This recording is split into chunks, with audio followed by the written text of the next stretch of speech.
Welcome, welcome, welcome, my Be Health Empowered family. It is truly a beautiful day. We are back together again here on Excuse Me, Doctor, where we bring you the evidence and the information that you need to make wise health decisions, not just for yourself, but for your family and for your community. My name is Dr. Melissa Clark. Please call me Dr. Mel. Welcome to my newbies who might be joining us for the first time. If you've not, been with us before, know that we are here to also answer your questions, hear your concerns. So please go ahead and make sure that you hit like if you're checking us out on Facebook, and subscribe if you're checking us out on YouTube. And please make sure that as the show goes on and, we get into it and we're hitting all the topics that are just going to make this an amazing week for everybody. As we're doing that, please remember to put your comments in the chat, and especially your questions in the chat. We want to hear from you.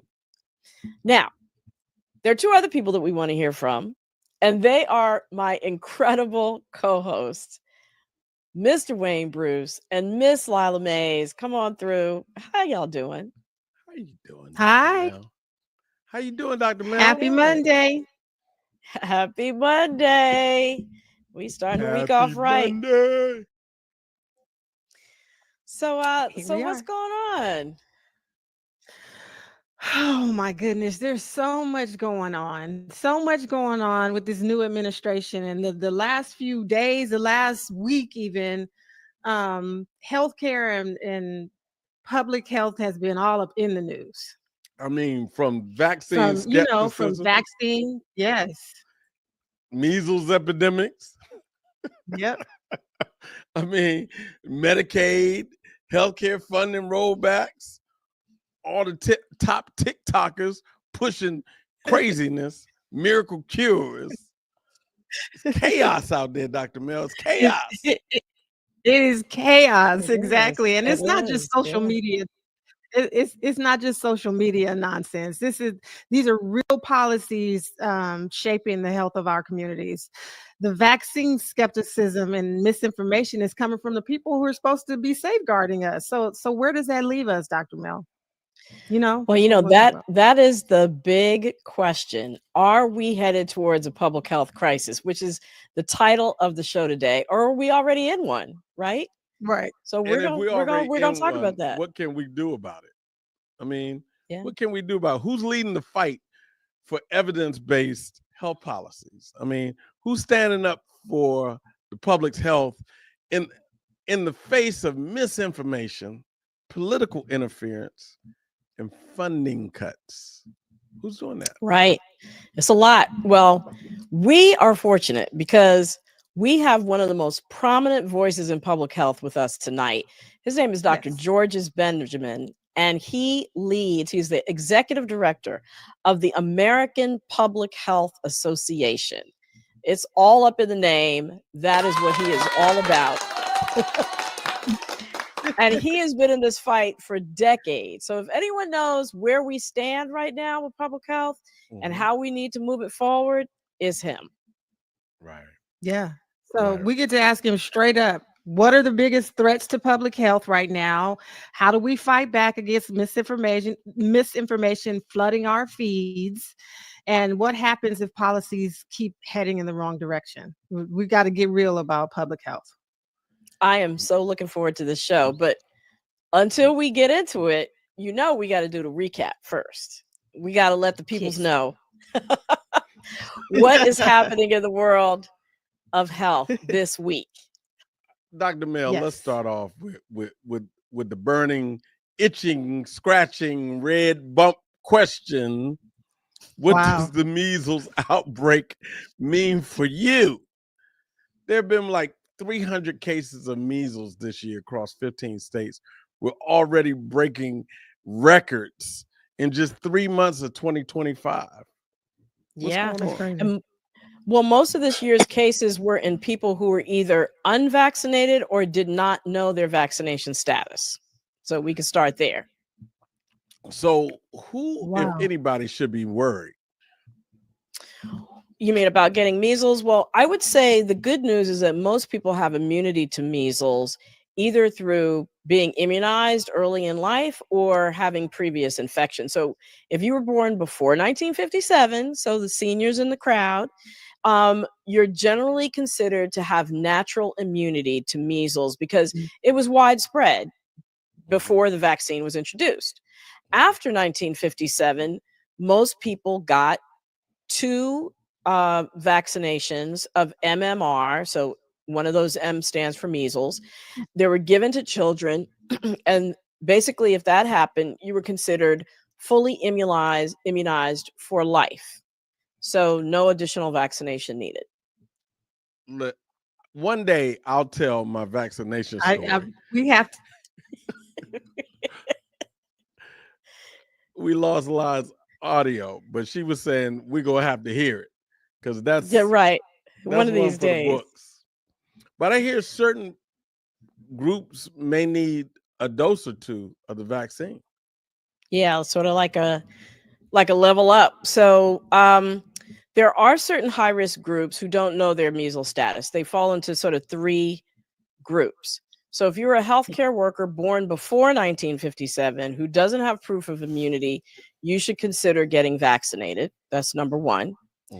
Healthcare workers. Number 2, if you were born after 1957 and know you were not vaccinated, or you're not sure whether you were vaccinated or whether you're not sure if you had measles, you should get at least 1 MMR shot and get 2 MMR shots at least 28 days apart if you're high risk for exposure and you're in that group. So who are the high risk folks? College students, healthcare workers, international travelers, and women of childbearing age before they could become pregnant. And then the third group, the last group, if you were potentially immunized between 1963 and 1967, so my sort of late boomers, Gen Xers out there, and that was when the first measles vaccine was approved, there were some children who got sort of a version of that vaccine, so the inactivated vaccine, that was a little less effective than the live vaccine, which is used now. So if you know that you got that inactivated vaccine, or you're not sure, you should at least get 1 of the live MMR vaccines. And this is all according to the CDC. The way around all of this, there's a way around all of this. You can actually ask your medical provider to test you to see if you have immunity to measles. It's a simple blood test. Wow. So that you don't have to figure out whether you're in one of these groups or not. You know, if you're pretty sure, if you know for sure you got vaccinated, you don't need to worry about it. But if you're not sure, you fall into one of these groups I mentioned, you can always ask for that test. Oh, that's good to know. Yeah. That's good to know. Hopefully that was as clear as mud. But the bottom line is you can get tested if you're not sure. Yeah. All right. Moving on to number 2. Give blood and you shall receive health. What do we mean here, Dr. Mel? So there was a study that suggested that people who give blood regularly are more likely to have genetic changes in their blood that could cut the risk of developing cancer. So when you donate blood, you have cells in your bone marrow. They're called stem cells. And these stem cells make new blood cells to replace the blood that you donated. So then we hear, I'm sorry, I'm jumping in, Dr. Mel, because we hear so much about stem cell research. So what exactly does it do again? Yep. So these stem cells, consider them sort of the cells that then turn into all the different kinds of cells you have in your body. A hair cell, a heart cell, a pancreas cell, a blood cell. So you have stem cells in your bones that their only job is to make more blood cells, all the different kinds of blood cells that you have. So when you give blood, that blood needs to be replaced. Your body automatically knows, hey, wait a minute, I need to replace. So let me ramp up production. So what happens is stem cells naturally develop change when they age. which increases the risk of diseases such as cancer developing. But they see that of the people that donate blood, 50% of them versus only 30% of the people who infrequently donate blood have changes in their stem cells, which were protective against developing leukemia, which is a certain kind of blood cancer. So in other words, if you give blood, you're more likely to have stem cells that are healthy and don't turn into cancer cells later, is the bottom line. There's a lot of more work that needs to be done to research this, but I think it's reassuring for those people that do give blood frequently that you might actually be getting more than you give. So just a shout out to the blood donors out there. Okay. All right. And moving right along here, it's time to tap that. Time to tap into your tap water is what we're saying here. Correct. There you have it. There's been a lot of stories in the news about plastics in the body, and so, Dr. Mill, is that something we should be concerned about? Well, it's turning out that it is something we probably need to be concerned about. A recent study found that the human brain contains about a spoonful worth of plastics. That's not normal. And they found that people in their study who were diagnosed with dementia had up to 10 times more of these little microplastic particles present in their brain as compared to those people who did not have dementia. They also found that the amount of these microplastics has been increasing over time. So as they studied more and more brains, they saw a 50% increase in the brain of plastics in the brain samples collected over the last 8 years compared to the ones collected before 8 years ago.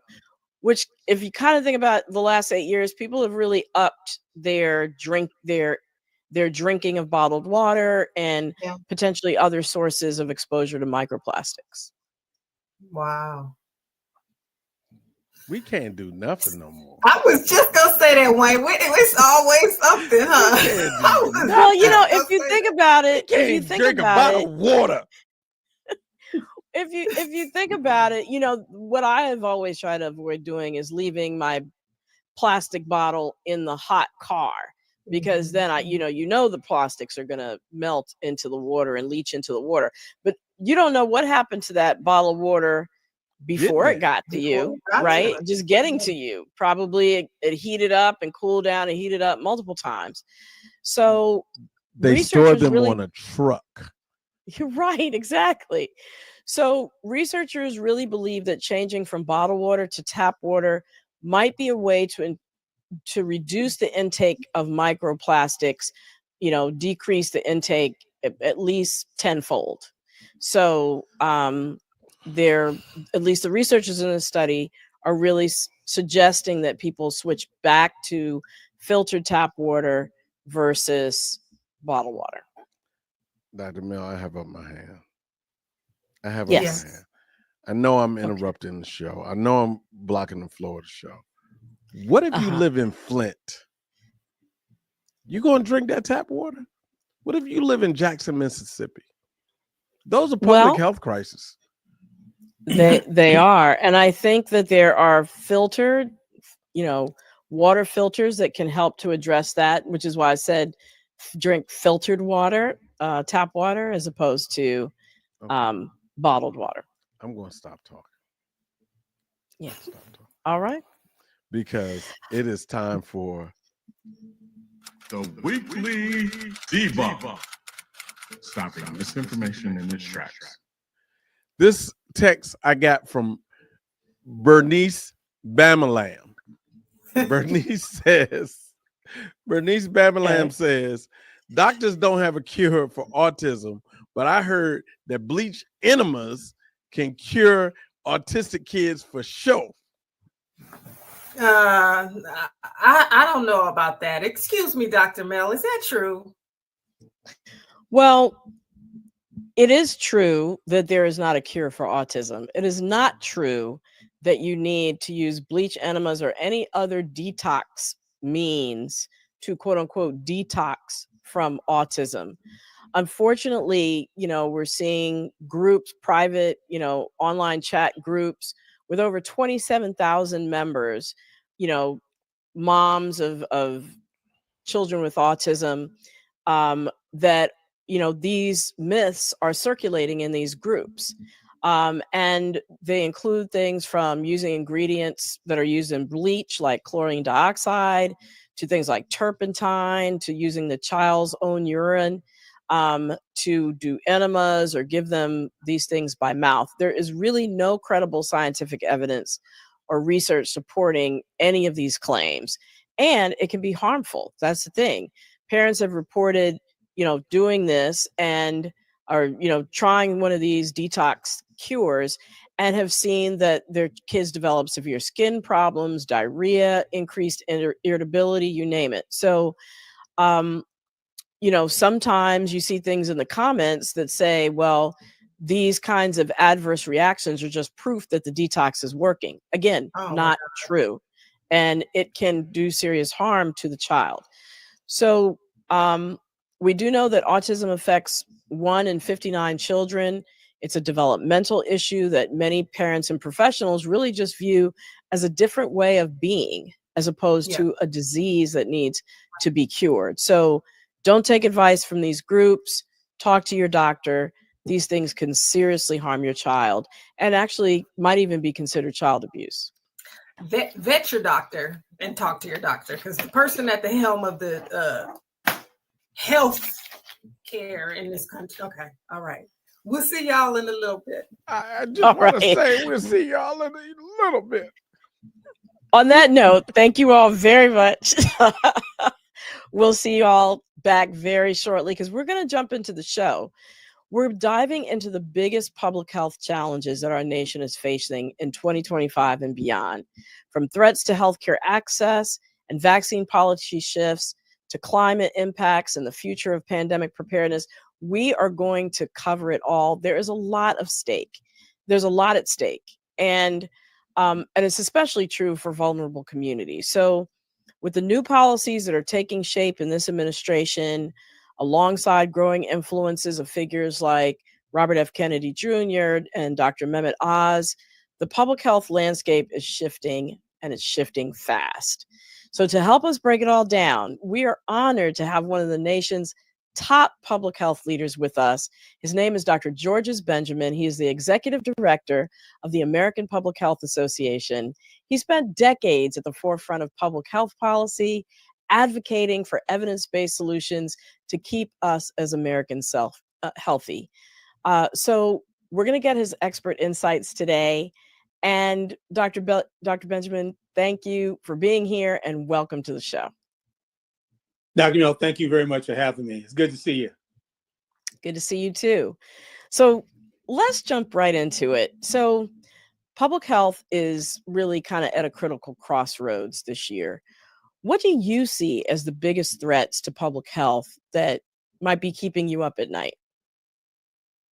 The biggest concern that I have right now is the lack of principled quality leadership at the national level. We've got extraordinary people at the state and local level in most cases. But right now, I'm very worried about the national leadership.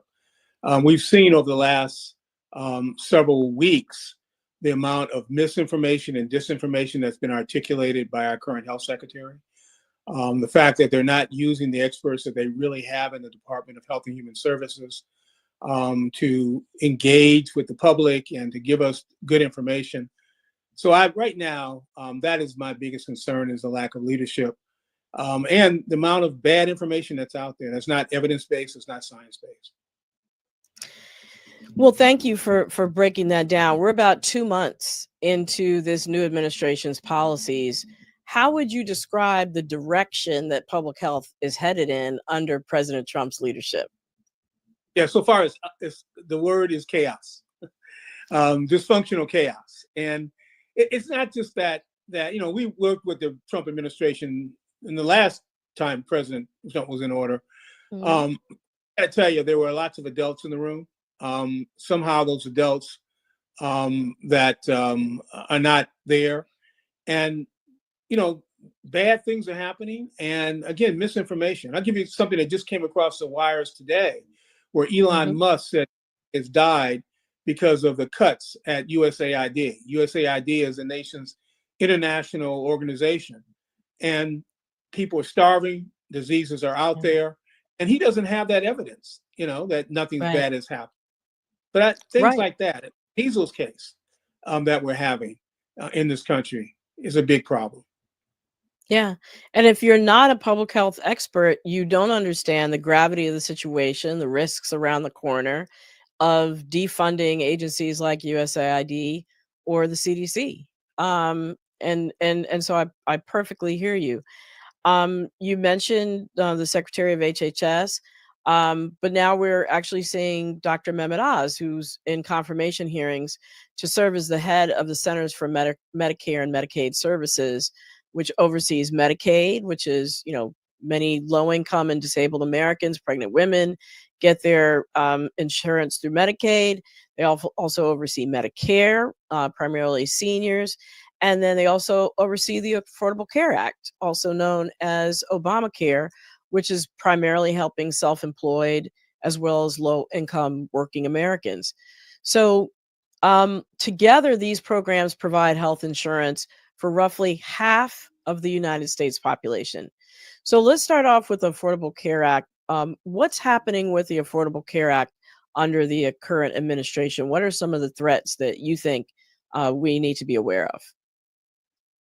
Well, the current administration has done several things. Number one, they've already reduced funding for the outreach workers that have been working to get people into the program.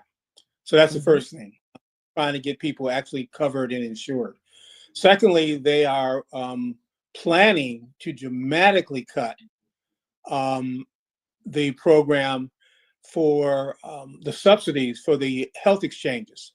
That's private insurance that people get where the federal government is subsidizing the coverage that people get so that your premiums are affordable. So they do that, they will raise the cost of premiums. There's a great deal of discussion right now about advocating for more what we call skinny plans. So when the administration was there before, they promoted these slimmed down plans and people were buying them because they were more affordable. But then when they got to go, when they really got sick, they found that it didn't really cover anything useful. So that they were not something that you really want to spend your money for. And so that's so just to pause on that, it's like buying homeowners insurance and then finding, when your roof blows off, it doesn't cover it, or So same thing with health insurance. When you actually need to go use it, even though you're not paying a lot for it, when you need to go use it, it doesn't really do what you need it to do, which is pay your premium, pay your bills, and your medical expenses. That's right. And sometimes for things that are everyday things, maybe because you need to have your hip surgery done, or you fell and broke your arm. There are limits to a lot of those plans.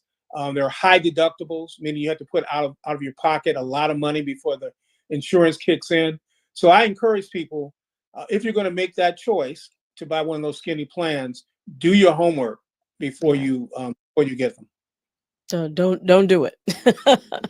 And the other thing too is you mentioned subsidies. I have to say, over the summer I was talking to a gentleman somehow at the gas pump, and we were talking about that very same thing about cutting subsidies to those folks who wanted to enroll in the health exchange plans, and he didn't know what the word subsidy meant.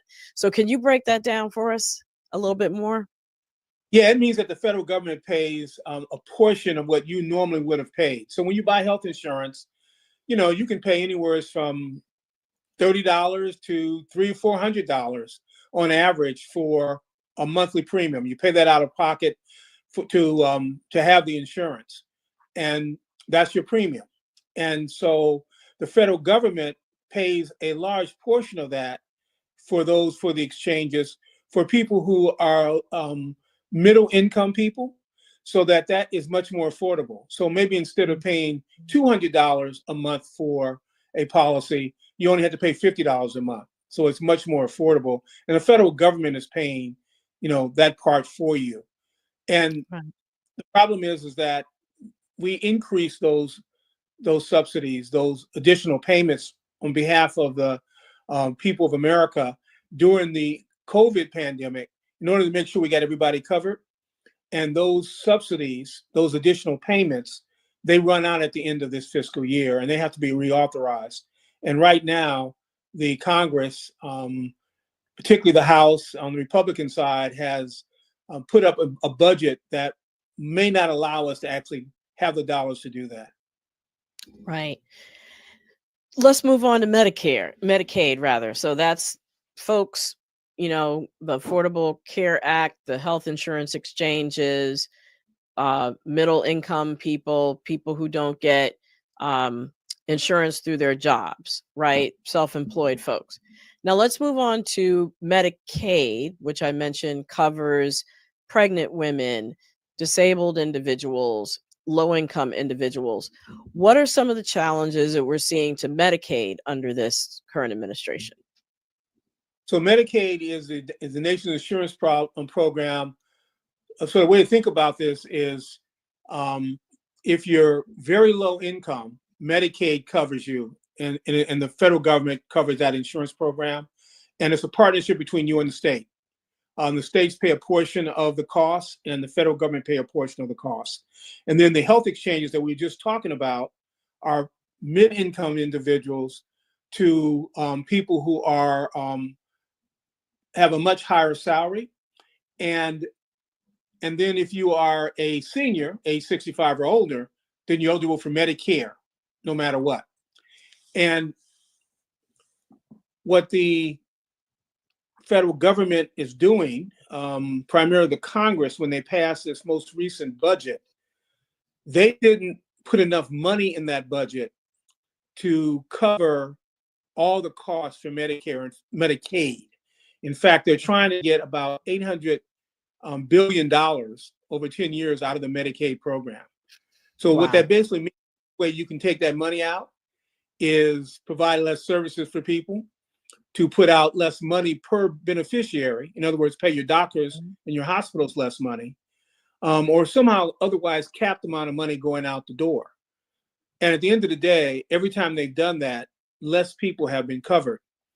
Now, under the Affordable Care Act, when we put the Affordable Care Act in place, Obamacare, almost all the states increased eligibility for this Medicaid program so that nobody low income would not be covered, except for 10 states, mostly in the South, mostly the states that have the worst health outcomes. For one reason or another, they said they did not want to cover their citizens. So they still have Medicaid, but the eligibility for that program is so very low that in many cases it's laughable. And now they want to take more money out of the program nationally because that's the only way they can find savings.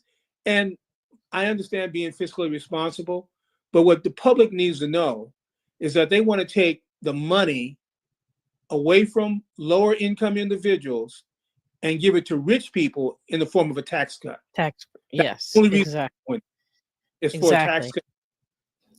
So it's take from the poor and give to the rich. So just talk to us a little bit about what does it mean if people are not going to be able to afford insurance on the health insurance exchanges because the portion that the federal government pays for is going away, cutting Medicaid, therefore, potentially fewer people are going to be eligible for Medicaid. What is that going to mean in terms of people's health and their ability to access health care? Well, it means that they will have inadequate money to provide care for those folks. And if you're in middle America, in a rural community, the likelihood that your hospital will close because they won't have the money to pay for services is increased. A lot of our rural hospitals, the margin that they live on is those Medicaid dollars. And so that means that a lot of those hospitals will close. Now, You know, the interesting thing is that a lot of these folks think that the folks that are getting these benefits look like me. But they're all folks. They're folks, African American, they're white, Latinos, they're lower income white Americans in rural America, they're farmers who are benefiting. They're military people. We have military folks whose families are so low income that they may very well need these coverage if they don't have access to a military hospital in their community that has the services. So some of them are on Medicaid. Some of them are on food stamps. We have military members on food stamps, and they want to cut all those dollars. And people will get sicker. They'll possibly die earlier or end up in the hospital, be disabled, have strokes, have heart attacks, etc., because they're not getting the preventive care because they don't have access to care. So, and here's the dirty little secret: they don't save the money.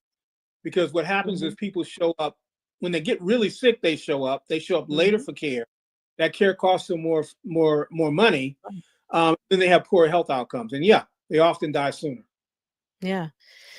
So help us understand the term health equity, and is this administration trying to stop that work from being done? You know, there is a group of individuals who have now adopted a racist, and I use that word with intention, philosophy to demonize diversity, equity, and inclusion, and to redefine it from what it says. So diversity, equity, and inclusion means exactly what it sounds like. We're going to make sure everybody's involved. That's inclusion. We're going to make sure people get what they need in order to achieve optimum health and well-being. And we're going to make sure that we have a diverse group of people that receive these services or get the help, because we know that diversity results in better outcomes in the workplace, in programming, and delivery of services, and for healthcare, a big deal. And we know during COVID, we had significant communities of lower income individuals, regardless of race, regardless of gender, who did worse during the COVID pandemic, because it took a while for people to basically put out the resources that they needed to provide that care. Remember when we were testing people and only people who had money or had a card could get there, could get tested? Remember when we were taking care of people in the hospital, but the people that were showing up really sick were lower income individuals or minorities, or people who had to go to work every day? The well-to-do people work every day. They could stay at home in front of their computer. But if you were or the hospitals in the poor or in the rural areas had worse outcomes than the hospitals in the urban and more resourced hospitals, because they had the equipment to help keep people alive. Right. That's absolutely correct. That's absolutely correct. And we also had so much misinformation that people weren't wearing masks. They were avoiding getting vaccinated from COVID. They weren't taking medications. We had people that were telling people to use officials, public officials, giving people bad information. And what we saw from that was certain parts of the country where their ideology was such that they were opposed to good public health practice. They had higher number of people who got sick, higher number of people who died from COVID, regardless of, again, their views of the world. It's really a problem. It is. So you've talked about what health equity is. Do you think that this administration is trying to stop this work from happening? Oh, this administration has done everything they can to stop this work from happening. The president signed an executive order, which, by the way, fortunately, right now has been stopped with a temporary restraining order, to not fund any of the DEI programs. They are going after research institutions, academic centers who have programs. They have the nerve to tell folks that we can't spend our money to help people of color improve their lot in life. They're telling people how to spend their own money, foundation programs, that they can't do that. And of course, we've seen this story before. We saw this during Reconstruction after the Civil War. We saw these efforts to erase us before. So we know this drill. And they can tell you that, no, they're just trying to make sure that they treat everybody equitably. And that's not what they're doing. We've heard that rhetoric before. We know this story, and we will not be fooled. Yes. So thank you for breaking that down for us. I know that we've mentioned sort of vaccines and the vaccine information. What impact do you think that Robert F. Kennedy Jr., who's been a vocal critic of vaccines, what impact has his influence had on public health efforts? And are we seeing changes in vaccine uptake, do you think, as a result of that, of his influence? Well, he's been in office for a few weeks now, and he's already been the biggest purveyor of misinformation that I've seen in many, many, many years. He has certainly, he says he wants people to get vaccinated, but he's done everything he can to impede that. He's created misinformation about the efficacy of vaccines. He's talked about the fact that if you are healthy, you will not die from measles. That's not true. If you're unvaccinated, your risk of dying from measles is very high, much higher than would be if you were vaccinated.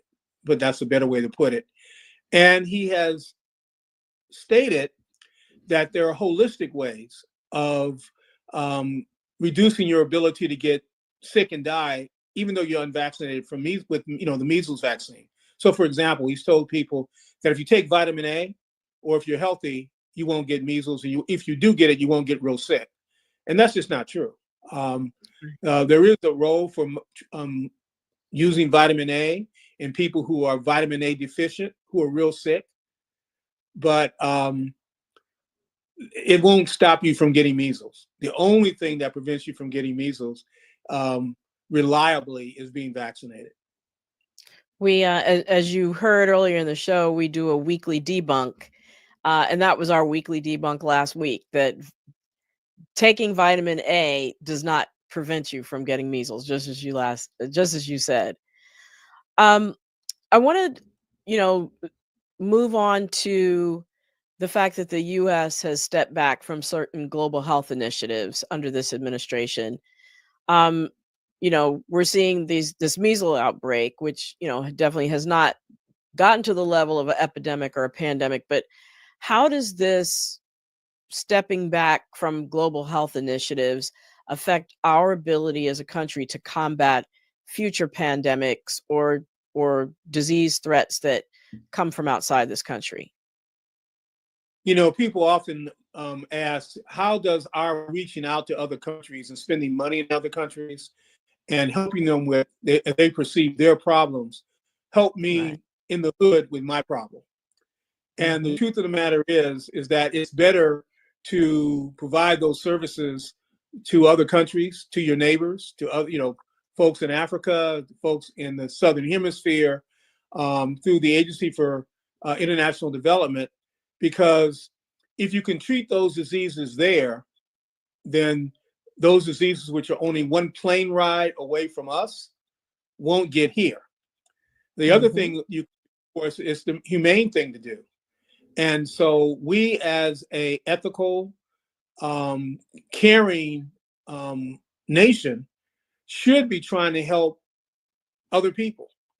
And we can do this in a much more affordable way because it's easier to treat these diseases where they originate than having those diseases come here. Remember when Ebola came to the United States several years ago, and what a real big issue that was. We did have some deaths in our country. Not many. We were fortunate because we had a very robust public health system that picked up on it early.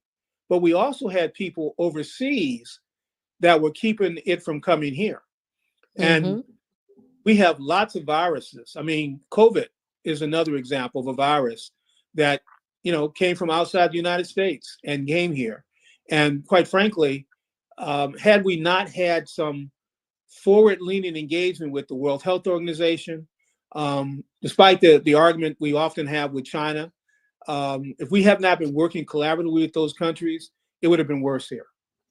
Right. And we already know millions of people died from COVID. So, well, I can't believe that it's already time to start taking questions and comments from the audience. I still had a bunch more questions, but I want to make sure that we get them in. So Lila and Wayne, come on back. Let us know what's going on in the chat and in the audience, what you're seeing out there.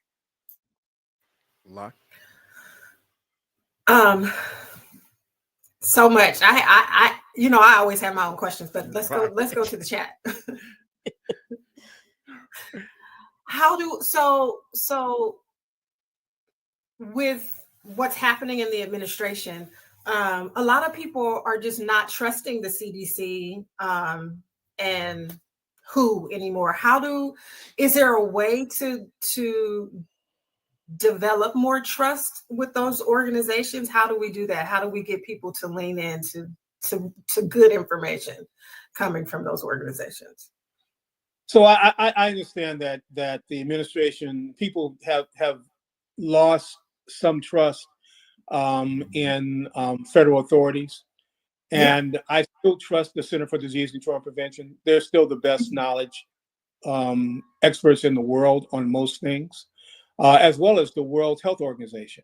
I think that the Secretary Kennedy aside, who have big issues with it, as you've heard, most of those federal officials are still getting up every day, working hard to give us good information. But look, one of the things that we now have that we didn't have when I was growing up is that we have Dr. Google. Yes. So that means you can go to other trusted sources to validate what you hear from federal sources. So you can go to organizations like mine, American Public Health Association. That's www.apha.org. You can go to American Academy of Pediatrics. You can go to the American Medical Association's website. I tell people to go to authoritative sources that been around for a long time, and these folks get up every day wanting to make sure you're healthy. So the professional associations, I believe you can still trust. Okay. Then validate what you may see from the federal government and crosswalk that with those organizations. So far, the information coming out of the Center for Disease Control and Prevention is accurate. Now, there may be a time when, like at the end of the last Trump administration, where the politicals got a hold of the communications apparatuses, and they started changing things. That yet happened. Well, let me make an exception of that. They did try to change gender and get rid of anything that said gay or transgender, but there are groups that went to the courts, and the court said put it back. So they had to put the information back. So at least right now, as best we can tell, and they have hundreds of data sources and websites, but as best we can tell, they put it all back. Now, we will tell you, organizations like mine, we're going to be quite vocal if we discover that they're tampering with that information and not giving the right information. So when Mr. Kennedy has said things that we thought were inaccurate, we have spoken. And so I think there'll be other organizations that are doing the same thing. Dr. Benjamin, is there a newsletter coming out of your organization that folks can sign up for? That's a good question.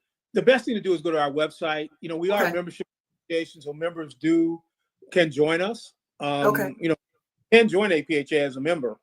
I'm not hocking memberships on your site today. Well, I asked the question. So please answer. But almost a lot of on our website is free. We give a lot of free information on our website. We have free webinars. Most of the stuff is not behind the paywall. And a lot of our health information is not. And we link to groups that we think are authoritative sources. So we do link to the federal government. We do link to other professional associations on our website. And Have we ever made a mistake? You bet. Nobody's Sure. perfect. But as soon as we find out, we fix it and we correct it and we let people know that this is the right information. Okay. Wow. So let's go to the question. One of the questions we had with all the all these challenges, what can everyday Americans do to protect their health and push for policies that truly benefit public well-being? Yeah, I think that you should become as informed as you can, and then talk to your elected officials. Local elected officials at your state level, at your county level. Hold them accountable. Go to town hall meetings.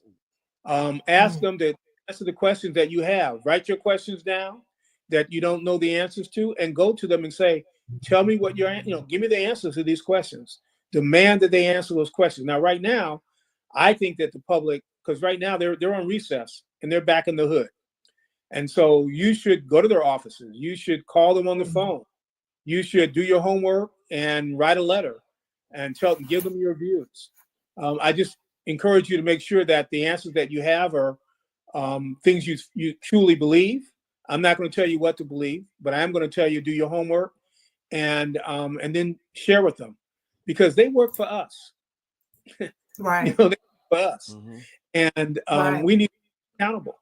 And by the way, in my organization, we go up on the Hill all the time and we talk to them, and they hear us. They know exactly what I'm going to say when I walk in the door. I'm going to tell them all the health things that I think and what I think are the best way to do things.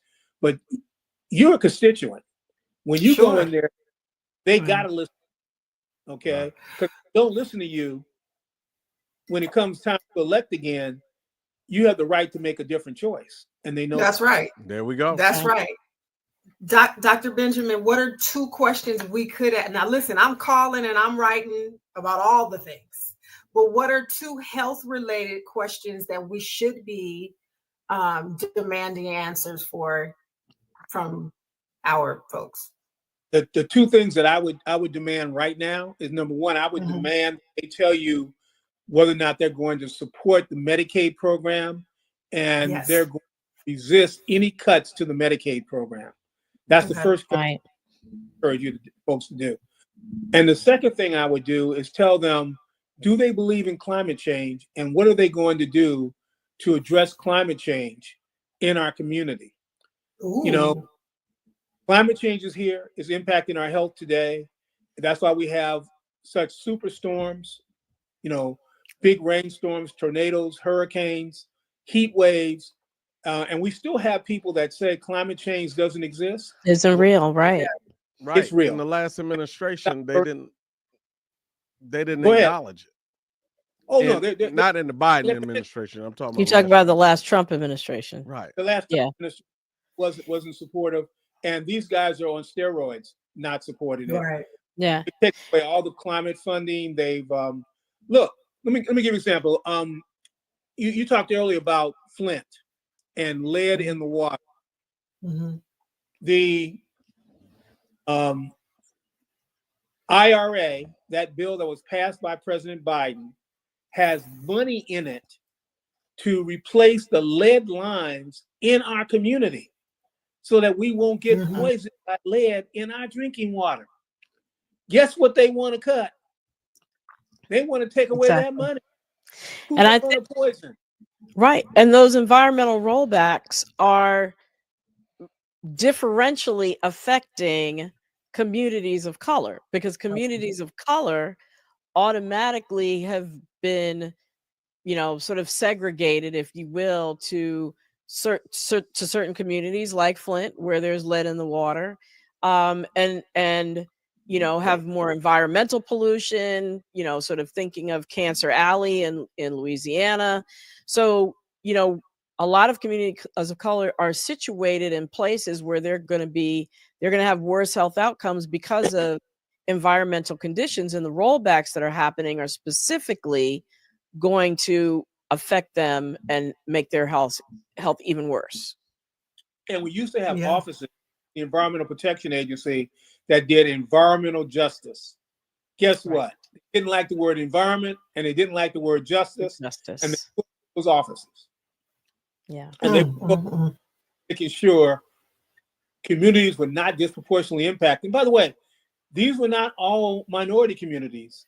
These were also lower income white communities, because right. there are poor folks in those communities than they are in our urban settings. It really being poisoned by these things. Yeah. And they closed them because they didn't like the word environment and they didn't like the word justice. So we have a question from Yvonne Smith. She says the CDC and the HHS websites are not communicating with us. The loss of employees at HHS and CDC, how will that affect us? Yeah.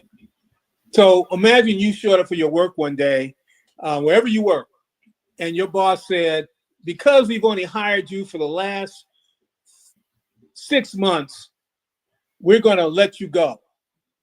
And you've been doing stellar work. You got these evaluations that said you walk on water, and then they give you a sheet of paper saying we're firing you for unsatisfactory performance. How would you feel? Yeah. That's what they just did to these federal workers. All the probation employees, all the people that have only been on the job for a short period of time. And one of the quirks in the federal government is that if you move to a different job, a promotion, you also go into a probationary period. Right. Okay. So all those people. Fire them. And so again, court order made them bring those people back. But they've told these folks, I don't care where you were during COVID, you moved out of state, you got to show back up to work. By the way, they gave these people 24, 48 hours to move back across the country. And they're looking to do a mass firing of folks. And you've seen this seesaw stuff where they're don't know who they fired, and so they're having to bring them back because they're firing the wrong people. I don't know if there are any of the right people to fire, but they're people, air traffic controllers, security, people that manage our weapons. In CDC, they tried to fire the EIS officers. Let me tell you who they are. They're called the Epidemiology Intelligence Service. They're the expert disease detectives. It was like firing a class of Navy SEALs. These are the experts in disease detectives going through school at CDC. They try to get rid of all of them. Can you believe that? Which means that if we had another epidemic or pandemic knocking on our door, we wouldn't even know. You wouldn't know. And what you may not know is that a lot of these folks, CDC gives 70% of its money out to local communities, helps fund half of the funds in most of your state and local health departments, okay? But they also give indirect support. So a lot of those people they were firing were working in the hood in our communities for our state. And guess what happens when those people go away? If you need to work, then your local taxes have to go up in order to pay for providing those services through your state and local government. So what they're doing is cutting the federal dollars, cost shifting to the locals, and then they're saying we're going to give you a tax cut. We're not going to give you a tax cut. They're going to give it to the rich people. Right. And then local, in order to get the same level of service, local people are going to have to pay more taxes to the local and state government. That's exactly right. These guys are scamming. Don't you know? And you would think that our nation would be above this, but we've let a bunch of shysters into the big house, and now we've got to deal with them, and that means we've got to make sure they follow the law. We've got to make sure it's transparent. We got to make it visible what we're doing, and got to hold them. Yeah. So I do have a question. We've talked about a lot of challenges. Do you have, or is there anything that gives you hope for the future of public health? I get to be the naysayer, but I also get to be the hopeful guy. Look, the American Public Association, we've been around for 150 plus years. We've been around since 1870. Wow. And we've seen real challenges, right? 1872 means that we were established shortly after the Civil War. and we have seen this nation grow. There isn't a health issue that has not been debated on the floor of our governing council, which is our governing body at the American Public Health Association. We debated the birth certificates, whether we should have birth certificates in our nation. We debated whether or not we should have clean air, clean water, those acts that were eventually passed by Congress. We debated the Affordable Care Act. We have every argument in health has been talked about and engaged at APHA. We're not going anywhere. We're looking for our next 150 years. And we have seen every game, political game, legislative game that anyone has ever tried to perpetuate on the American people.